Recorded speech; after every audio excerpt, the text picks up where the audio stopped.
오늘은 요한계시록 11장입니다.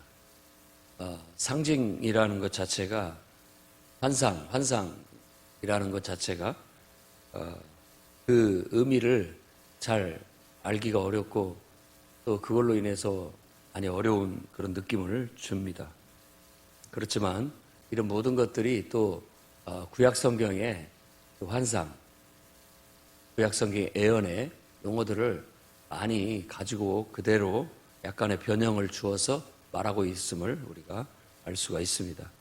오늘 나타나 있는 지팡이 같은 갈대라고 말하는 건 그 자를 말합니다. 갈대로 만든 자. 그래서 이런 내용들은 에스겔 40장에 보면 에스겔에게도 똑같이 성령이 인도해서 하나님의 영이 이끌어서 성전을 이렇게 측량하라고 하는 그런 내용들이 나타납니다.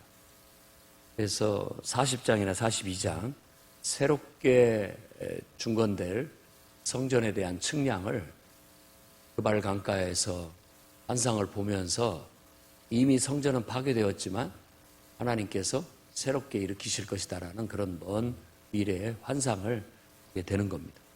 그 환상은 그야말로 상징적인 환상입니다. 그런 날이 오게 될 것이라는 것.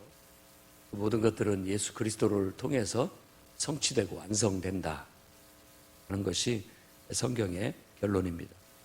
오늘 또 이 요한이 누군가의 음성을 들었는데 그게 앞에서 말하는 하나님의 임재를 상징하는 큰 힘센 천사였는지 정확히 누군가를 말하고 있지는 않지만 아마 그런 어떤 하늘의 음성이 지팡이 같은 갈대자를 가지고 성전과 제단과 경배하는 자들을 측량해라.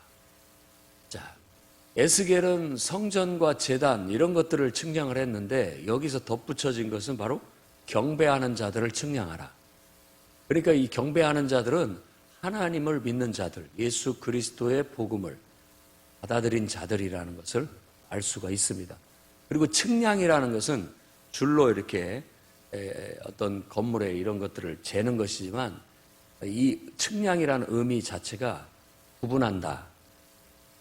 그리고 또 어떤 의미에서는 보호한다라는 그런 의미를 내포하고 있다는 걸 알 수가 있습니다. 사람을 측량을 해요. 사람 뭐 키를 잰다든지 몸무게를 잰다든지 이런 게 아니라 그 측량이라는 자체는 뭔가를 이렇게 확인하기 위한 거기 때문에 확인을 한다라는 건 이 사람이 정말 알곡인가 아닌가, 이 사람이 정말 하나님의 백성인지 아닌지를 구분한다라는 의미를 갖게 되는 겁니다. 그래서 이 요한이 에스겔서의 측량을 가져다가 똑같이 그 환상을 가지고 그 재료를 쓰고 있지만 궁극적으로 말하려고 하는 것은 지금 실하게 예수를 믿는 사람들과 그렇지 못하고 있는 사람들을 구분하는 겁니다. 그러니까 알곡과 쭉정이를 구분하는 거라고 볼 수도 있다라는 겁니다. 측정한다라는 것 자체가. 특히 예수님의 예화 속에서도 비유 속에서 나타나 있는 것처럼 마지막 때는 알곡과 쭉정이를 가르고 또 좋은 것과 물고기와 그 외에 잡다한 것들, 그물을 다쳐서 고기를 잡았을 때 좋은 고기를 골라내듯이 하나님 골라내신다라는 걸 말하고 있는 거예요. 이 부분도 바로 그런 어떤 의미가 내포되어져 있다고 봅니다. 여러분들이 마지막 때에 그냥 무늬만 예수 믿는 사람이 되지 마시고 진실로 복음을 믿고 복음에 복종하여 정말 예수 그리스도 안에서 하나님이 계획하신 그 계획을 우리가 이해하고 그 하나님의 뜻과 계획을 이해하고 그 뜻과 계획 속에서 함께 동역하는, 그분과 함께 동행하는 그런 일꾼들이 되시기를 바랍니다. 그런 사람들은 하나님께서 측량하듯이 딱 자기 소유로 삼으시고 구분해서 보호하신다라는 것을 믿어야 되겠습니다. 그런데 성전 바깥마당은 측량하지 마라 라는 겁니다. 그들은 하나님께서 보호하시지 않겠다, 그들은 하나님의 백성으로 보지 않겠다라고 그렇게 얘기하는 것이라고 볼 수 있겠죠. 선을 긋는 거예요. 이방인의 뜰이라고 하는 곳인데 이 뜰은 측량하지 마라. 그건 이방인에게 내어줬다라고 그렇게 얘기하면서 42개월 동안 42달 동안 그들이 거룩한 성을 짓밟을 것이다 라고 그렇게 얘기합니다.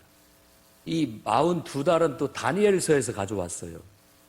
다니엘서를 읽어야 압니다. 다니엘서 8장에 이제 70일에라는 소 이해하기 어려운 그런 얘기들이 나오는데 70일에라는 것은 에레미야가 70년 후에 이 포로된 백성들이 다시 회복해서 돌아오게 될 것이다 라는 그 70년이라는 세월을 딱 듣고 다니엘은 그걸 가지고 70일에라는 그런 환상을 보게 돼요.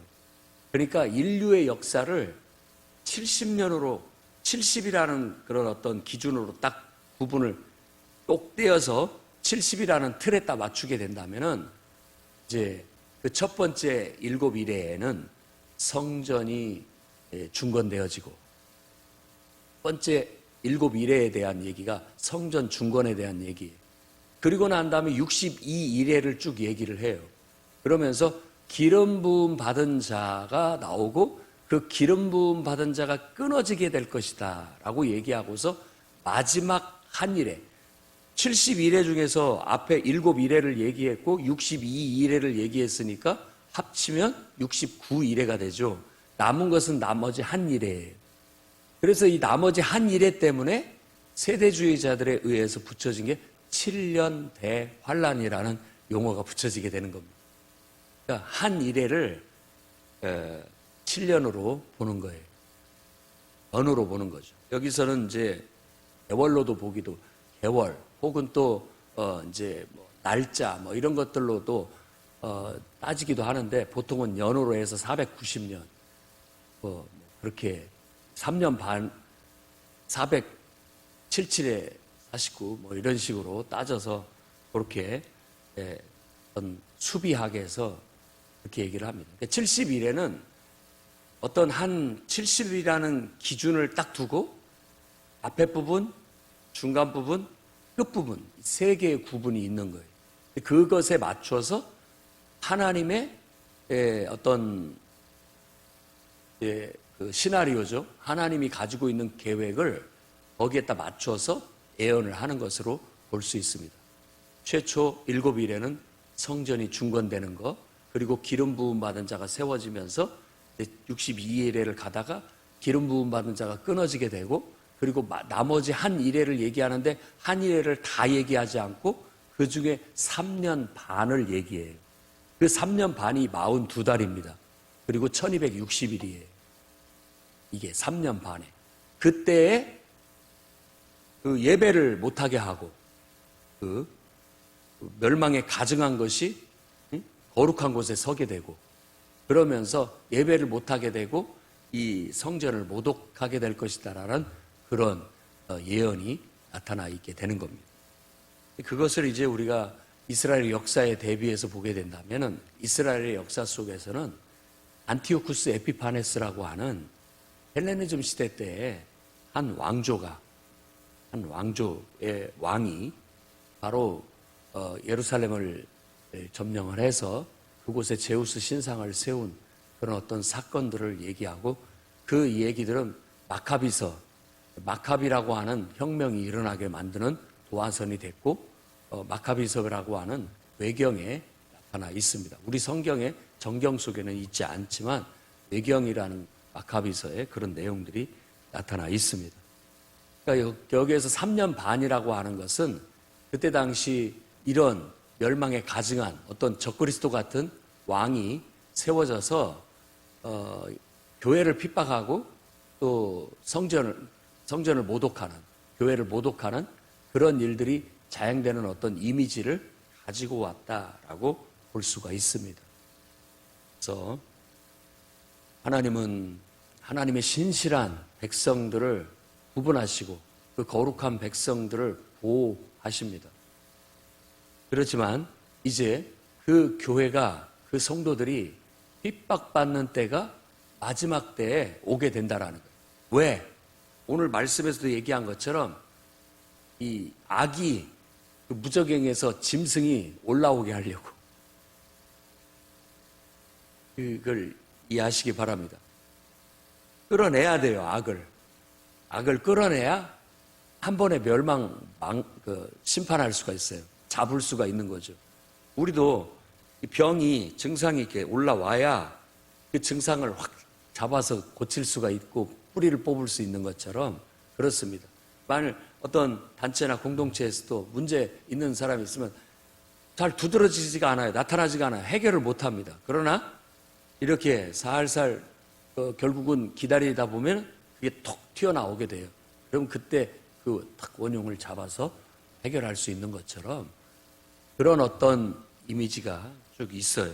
그래서 마지막 한 일회 동안에 이렇게 결국은 기름 부음 받은 자를 죽이고 그 속에서 악이 쫙 올라와서 막 온 세상을 악이 덮는 것 같이 그들이 이긴 것 같이 굴지만 결국은 하나님이 그들을 심판하셔서 악은 세상에서 다 제거되어지게 된다. 하나님의 심판을 받고 없어지게 된다라는 게 전체적인 하나님의 시나리오예요.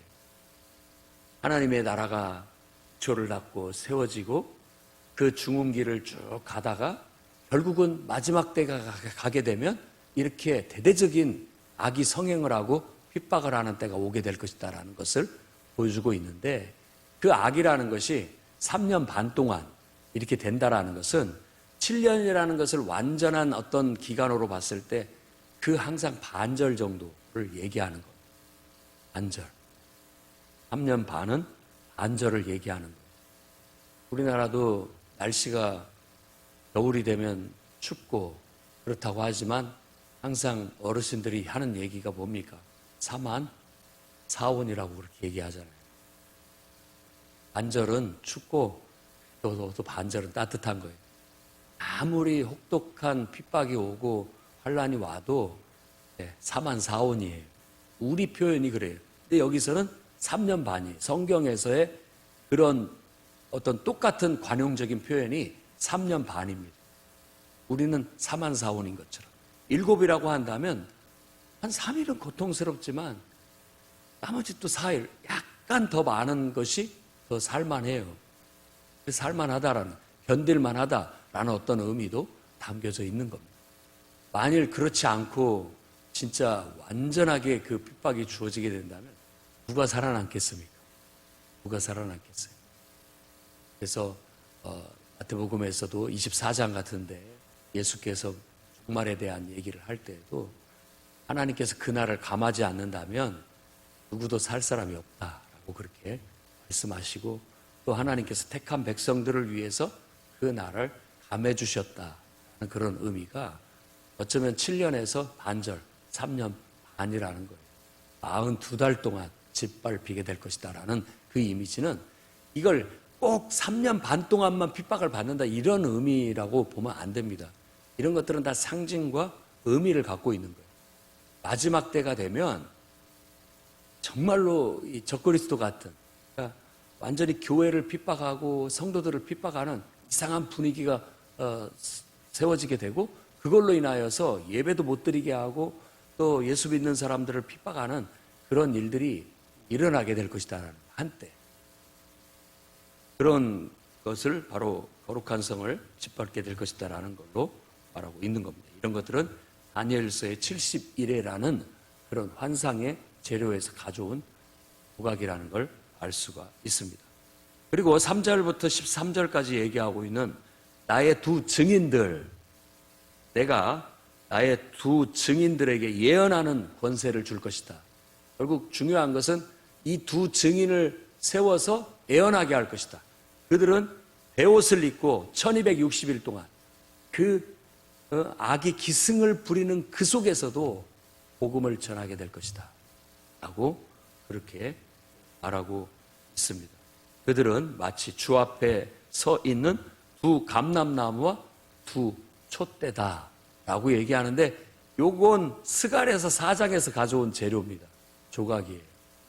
스가랴서는 학개서와 스가랴서는 예루살렘의 고레스 칙령에 의해서 성전을 재건하러 왔을 때 활동했던 선지자입니다. 그때 그 성전 재건을 이끌었던 두 지도자가 있었는데 하나는 수룹바벨이고 하나는 여호수아예요. 여호수아는 대제사장이고 스룹바벨은 그 지도자, 총독이었어요. 그래서 이 스가랴서는 그때 당시 이런 환상적인 예언의 환상을 통해서 바로 이 두 지도자를 바로 두 감람나무에 비유를 했고 촛대에 비유를 했습니다. 그럼 왜 두 감람나무와 촛대냐? 자, 성전에 가보면은 이게 그 성전 성소 안을 밝히는 유일한 불빛은 그 촛대의 불빛이에요. 촛대가 이렇게 서 있으면 양쪽으로 6가지 가지가 나오고 이렇게 하나 가지가 솟아 있으니까 7개의 불이 켜지게 되는 것이죠. 그 불을 켜는 기름은 감람유입니다. 감람유. 그것을 우리가 익숙하게 알고 있는 올리브유. 마트에서 파는 그 올리브유, 올리브 나무가 감람나무예요. 그 열매를 짜서 기름을 내가지고 불빛을 밝히는 거예요. 다 상징적인 의미가 있습니다. 그 시대에 정말 다들 어렵다. 성전이 질 수가 없다. 저 많은 사람들이 저렇게 방해하고 너무 악재가 많다. 그리고 벌써 성전을 짓다가 기초만 놓고 멈춘 지가 몇 년이냐. 그런 속에서 이 두 감람나무 같은 스룹바벨과 여호수아가 끝까지 등불을 밝힙니다. 그런 의미를 가지고 있어요. 성전을 건축해야 된다. 그리고 결국은 스룹바벨의 순교를 통하여 성전은 그의 순교와 함께 다시 재건할 수 있고 완성될 수 있는 길이 트이게 돼요. 그게 그 시대의 역사예요. 숨은 역사죠. 스가랴서는 그것을 보여주고 있어요. 그런 어떤 예언의 상징과 이미지를 그대로 가지고 와서 마지막 때 정말 악이 기승을 부리고 적그리스도가 기승을 부리고 교회가 핍박을 받는 그때에 베옷을 입고, 베옷이라는 말은 상복을 말하는 겁니다. 상복. 이사야도 이스라엘의 멸망을 예언할 때 벗은 옷을 입고 볼기짝이 드러난 벗은 그런 옷을 벗은 몸을 가지고 맨발로 다니면서 복음을 전했어요. 왜? 이렇게 포로로 끌려가게 될 것이다. 수치와 치욕을 당하면서 맨발로 비참하게 끌려가게 될 것이다 라는 걸 스스로 퍼포먼스로 보여주는 거예요. 이 베옷이라는 건 그런 어떤 상징적인 의미를 갖고 있습니다. 세상은 죽었다. 세상은 죽었다. 라는 걸 우리 그 베옷 그 자체가 보여져 있는 거예요. 너희들은 예수 그리스도를 믿어야 살 수가 있다. 라는 복음을 전하는 것이죠. 앞에서 요한이 두루마리를 먹어버려가지고 이제 먹어버렸으니까 예언해야 된다라는 것. 너희가 복음을 기쁨으로 달콤하게 받아들였다면 이제는 너희가 복음을 전해야 된다. 그것이 뱃속에 쓴 것처럼 고통스러운 일이라도 해야 된다라는 암시를 줬고 여기서는 이제 바로 스가랴서의 두 감람나무 그야말로 세상의 빛을 밝혀야 되는 일꾼들 교회의 신실한 복음 증거자들이라고 말할 수 있습니다. 그래서 이 두 감람나무를 여러분 이단이나 왜곡된 해석에는 꼭 그걸 사람에다 갖다 붙여요. 그래서 내가 바로 두 감람나무 같은 역할을 하는 사람이다 라고 해서 자신을 신격화하고 특별한 존재로 만드는 것은 다 이단입니다. 그리고 뭐 두루마리 책을 먹은 사람이 바로 나다 이렇게 얘기하는 것도 다 이단입니다. 그런 모든 것들은 보편적으로 봐야 되는 거예요. 모든 교회가 복음을 전해야 할 사명을 받았다. 그 중에 정말 충성되고 신실한 순교를 각오한 일꾼들이 그 핍박 속에서도 복음을 전하는 것이다 라는 것을 보여주는 거예요. 왜? 하나님께서 많은 경고로 이 세상에 재앙을 내림으로써 회개할 기회를 줬는데도 사람들이 회개를 안 해요. 야, 이걸로는 안 되겠구나. 이걸로는 안 되겠구나. 그러니까 막 인간이 얼마나 악한지를 보여주면서 악의 뚜껑이 열린 그런 인간들이 저지르는 악은 자연의 재해보다도 더 고통스럽고 힘들다는 거 그걸 줬는데도 그래도 회개를 안 해요.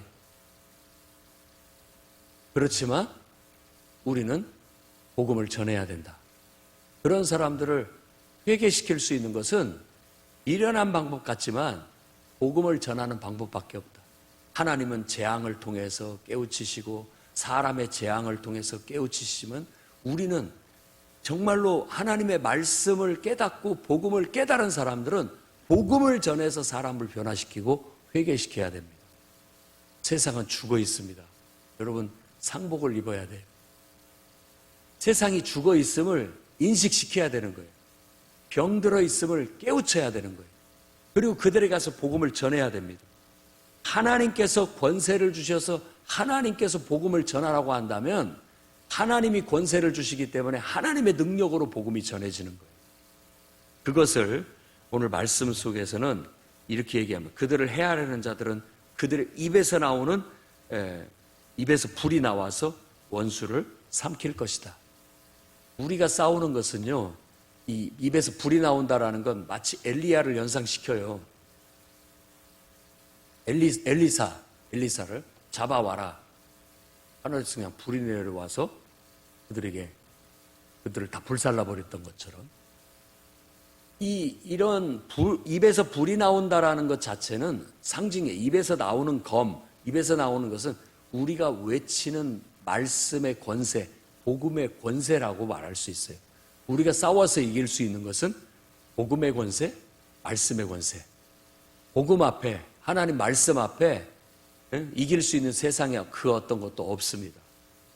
그리고 하나님께서 이렇게 우리가 복음의 말씀으로 나아가서 싸울 때 엘리야와 같은 그리고 모세와 같은 권세를 주셔서 그런 권세들을 통해서 표적과 기사들을 통해서 복음을 전할 수 있도록 도와주시는 겁니다. 엘리야가 하늘을 닫아서 3년 반 동안 비가 오지 않게 했던 것처럼 3년 반, 항상 구약 성경에 쓰는 은유적인 의미입니다. 3년 반. 꼭 시간적으로 그럴 수도 있지만 항상 반절, 완전히 죽게 하지는 않아요. 그것은 그 의미는 바로 회개를 촉구하기 위해서라. 죽이는 게 궁극적인 목적이 아니라는 것이죠. 그런 어떤 표적을 보여주고 기사를 보여주면서 봐라, 내 말이 맞다. 하나님을 믿어라.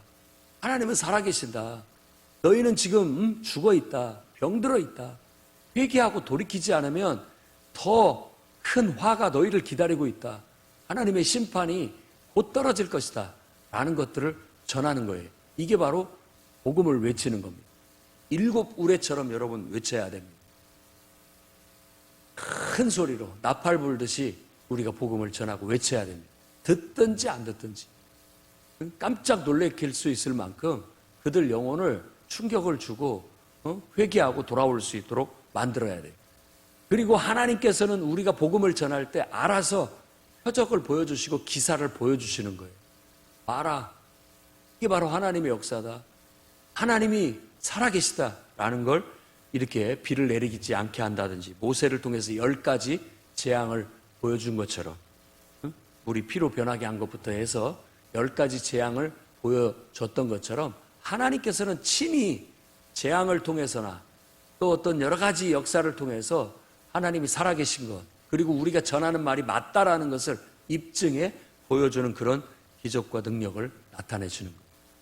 그래서 권능으로 아무 때든지 원하는 대로 재앙으로 땅을 칠 것이다 라고 그렇게 얘기하면서 우리가 복음을 전하는 건 우리 힘과 능력이 아니라 하나님이 주시는 명령이고 하나님이 친히 우리가 복음을 전할 때 도와주는 그런 여러 가지 표적과 기사들을 나타내시는 겁니다. 여러분 믿고 기도하십시오. 내가 말을 잘해서 설득을 잘해가지고 그 영혼이 회개하고 돌아오는 게 아닙니다. 나는 그저 내 입에 둔 내가 먹은 내 안에 있는 복음을 그냥 전하는 것이고 역사하시는 분은 하나님이에요. 그런 믿음을 갖고 우리가 복음을 전해야 됩니다. 한 번 했다고 해서 안 된다라고 포기할 일이 아닙니다. 기회가 되는 대로 무조건 하는 겁니다. 그러면 하나님께서 역사하시는 거예요. 여리고 성도 7바퀴 돌았을 때 무너지는 것처럼 언젠가는 그 영혼이 하나님 앞에 굴복할 것이다라는 믿음을 갖고 복음은 전하는 겁니다. 그런데 7에서 10절 말씀 보면 증언을 마칠 때쯤에 이제 무적행에서 올라온 짐승이 짐승과 전쟁을 벌이게 되는데, 그때 이 두 중인은 순교를 당하는 것으로 그렇게 얘기를 하는 겁니다. 그게 목적이에요. 이 두 증인의 목적은 세상에 숨어있는 악의 원흉을 끌어내는 게 목적입니다. 결국은. 그래서 하나님께서 그 말씀으로 그를 죽이고 처단을 해야 되는 거예요. 그러나 그런 일을 위해서는 이렇게 복음을 전하는 자들의 희생과 순교가 뒤따른다는 거예요. 다르게 또 얘기를 하면 이런 겁니다. 하나님께서 많은 재앙을 통해서 그들을 깨우치시려고 했지만 회개를 안 해요. 그런데 최후의 수단은 뭐냐면 순교예요. 순교의 피. 순교의 피가 사람을 깨우칠 수 있습니다. 최후의 복음 전파의 수단은 순교의 피입니다. 순교의 피. 아무리 재앙을 내리고 아무리 선을 행하고 해도 열리지 않는 마음이 순교자의 피로 열릴 수 있다라는 것도 이 말씀에서 우리가 묵상해 볼 수 있는 부분이라고 볼 수가 있습니다. 그래서 정말 하나님의 백성의 또 이 땅에 있는 교회의 가장 중요한 소명, 사명은 마지막 날에, 특히 악이 성행하는 날에 예수를 증거하는 것이라는 것을 말해주고 있는 거예요. 잊어서는 안 됩니다. 지금 요한은 핍박받고 있는 교회들에게 너희들이 베옷을 입고라도 복음을 전해야 된다. 지금은 이렇게 악이 기승을 부리는 핍박의 날이다. 언젠가 그 악의 원흉은 두드러져서 드러나게 될 것이고, 결국 하나님께서 그 원흉, 큰 성, 이제 이 암시가 나와요. 이 큰 성이라는 게 그 당시 때 로마 제국을 암시적으로 얘기하는 것이고요. 지금은 어떻게 더 본다면은 바벨론, 더 큰 믿지 않는 세상의 권세, 세상 정부, 어떤 그런 것들을 상징적으로 말하고 있는 거예요. 그 악의 원흉은 결국은 드러나게 될 것이고 하나님의 심판을 받고 그 성은 무너지게 될 것이라는 것으로 이어지게 되는 겁니다. 그렇게 그들이 이긴 것처럼 마치 그 에스더서의 불임절, 하나님의 백성들을 다 죽여서 잔치 벌이려고 했던 그런 일들, 그들은 벌써 이미 다 이긴 걸로 생각하고 잔치를 벌이려는 마음을 가지고 있었지만은 결국은 하나님께서 역전시켜가지고 거꾸로 되게 만드는 것처럼 오늘 이 이야기 속에서도 똑같이 이 환상 속에서도 역전이 일어납니다. 그들이 시체를 욕보이면서 3일 반 동안을 거기에서 잔치를 베풀고 서로 예물을 주면서 기뻐하고 있었는데 갑자기 하나님께서 생기를 그 시체에 들어가게 하셔서 살아나게 하시고 하늘로 승천하게 하신 거예요. 그러니까 그걸 보고 다 두려워하고 바로 원수들도 그것을 다 보고 그 일로 인해서 성 3분의 1이 무너지고 7천 명이 죽임을 당하는 그런 일이 벌어지게 되고 남은 자들이 두려워하여 영광을 하늘에 하나님께 돌리더라. 이런 일들이 일어나야 그때서 비로소 그 회개하지 않던 강팍한 영혼들이 회개하고 하나님께 돌아오게 되는 그런 일들이 일어난다는 걸 보여주고 있는 겁니다.